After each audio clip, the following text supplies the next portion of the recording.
Okay, so section 6.4, assume that the amounts of weight that male college students gain during their freshman year are normally distributed. So this is the key, normally distributed with a mean of 1.3 kg and standard deviation 5.5 kg. So the first question is, if one male college student is randomly selected, find the probability that he gains between 0 kg and 3 kg during the freshman year. So to answer this question, this is section 6.4. There is a central limit theorem you can use. That means you can find the G score for these values, 0 kg and 3 kg. That will help us to find area under the curve of normal distribution, and that area represents the probability. Remember, the G score we use in the table. So I'm going to show you. This is the table I'm talking about. This is the G score table. You have to know how to use it. These are the values for the G score. Like G score negative 3.900. It's the second decimal place. Negative 3.91. This is the value for G score. Negative 3.93. This is the value. This value inside this table represents area under that curve. So the normal distribution means this is the curve, bell-shaped curve. Here is your mean, and here is the standard deviation.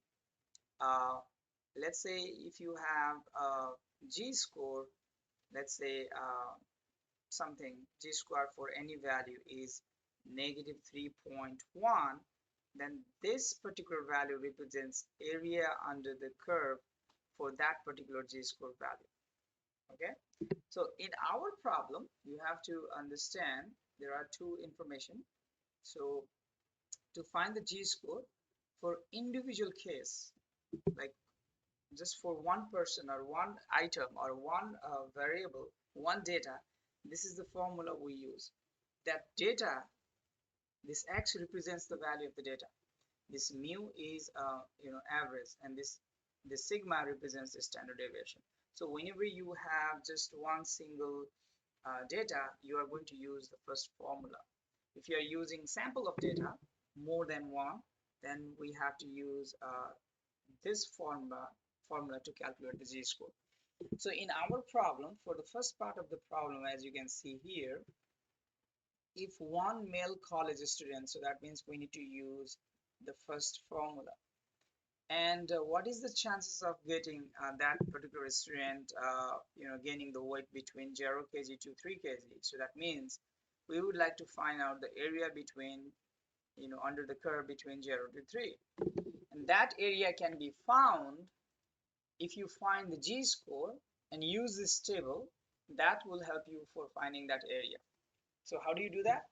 In first case, you need to find out the G score for x equal 0 and x equal 3. So what does that mean? The G score when x is 0, if you plug the value back here, x is 0, mu is 1.3, it's given. Standard deviation is 5.5, that is also given. And if you divide this value by this value, it's going to give you negative 0.2363. But we are going to round it to the 2 decimal place because this is the G score. And in this G score table, you can see that you have G score only up to 2 decimal place. The 1 decimal place is on this column, and then second decimal place is on this row. Make sense? And now if you plug this value, it gives you approximately negative 0.24. So how do you use this G score? If you go here, there is a negative value, negative 3.9, but we need negative 0.24. So the first decimal place is 0.2. If you go down here, you find the first decimal place, which is 0.2, but we're looking for 0.24. If you go up here, you can see that the first column is for 0.00, the second column is for 0.01. The second decimal place is 1. So this means the 0.4 means it's a fifth column. So to find the value, the area under the curve for the g-score 0.24, we need to go to 1, 2, 3, 4, fifth column, because this one is 0, 0, this one is 0, 1, this one is 0 0.02, this one is 0 0.03, this one is 0 0.04, meaning the first decimal comes from here, 0.2, negative 0.2, and second decimal comes from here, 0.4, so 0.24. So the value we need is this one. So this value represents area under the curve to the left of 0 for that particular g-score. So we found the g-score for the 0, 0. This value 0.40517 represents area under the curve to the left of 0. So this area is 0.40517. This g-score table gives us the area under the curve for that particular value. So if you go back here, we found the area under the curve to the left of 0 is 0.40517. Look at here, 0.40517. By doing exactly the same thing, if you try to find the value, the g-score for x equal 3, you have to replace this x by 3, and then rest of the things are same. It will give you the g-score 0.31. Now you need to find the value of the area when g-score is 0.31. So you have to go to the second place here, 0.31. So first decimal place is 0.3, which is here, and second decimal place is 0.1. So the intersection of these two is this one, 0.62172. That represents area under the curve to the left of 3. That represents area under the curve to the left of 3. Meaning this represents area under this curve to the left of 3. All the area under this curve to the left of 3. Make sense? Okay, so that is A3 is 0.62172. Now we're interested to find the area between this 0 and 3. So if you subtract the area to the left of 0 by area to the left of 3, you are going to get the area between these two values. So A3 minus A0 gives you the area under the curve from 0 to 3. But this area is actually, it represents the probability, chance. So the answer for this question, the probability, what is the probability of getting a male from, who gains 0 kg to 3 kg is this area, which is 0.2166. Okay, so 0.2166 is the area, is the probability. Now second case, instead of 1 male, if you choose 9 male, so that means this time you have to use different formula for the group. Remember, you have to use this formula. The only difference would be this standard deviation. You have to divide the standard deviation by square root of sample size, which is 9 in this case. And you have to do exactly the same thing we did here before. So second case, we are going to use this formula, and then average is same, 1.3.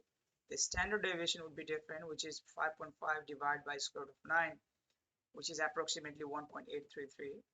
Now we need to find out the g-score when x is 0, x bar is 0, and when x bar is 3 by using the formula. You see that formula here, this formula.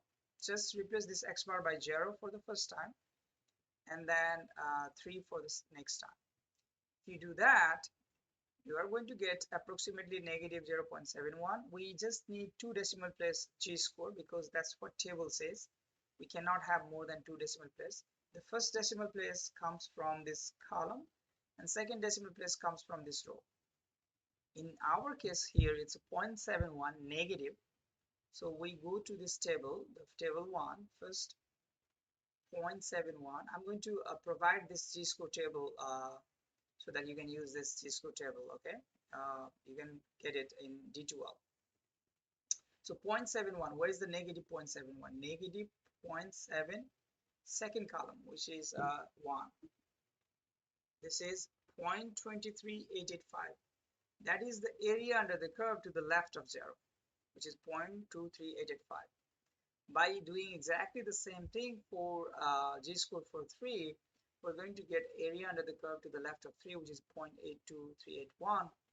And by subtracting this area from this area, that gives you the area between 0 and 3, which is 0.5850, and which is the probability 0.5850. 0.5850. Finally, why can the normal distribution be used in part B? Because this sample is also taken from the data, which is the data is already normally distributed. Since the original data is population is already normally distributed, so this sample should also be normally distributed. Okay, so you can find to solve this kind of problem, you do not, if you know how to use your calculator or some other technology, you can do that, but in the test you are not allowed to use other technology other than calculator or g-score table.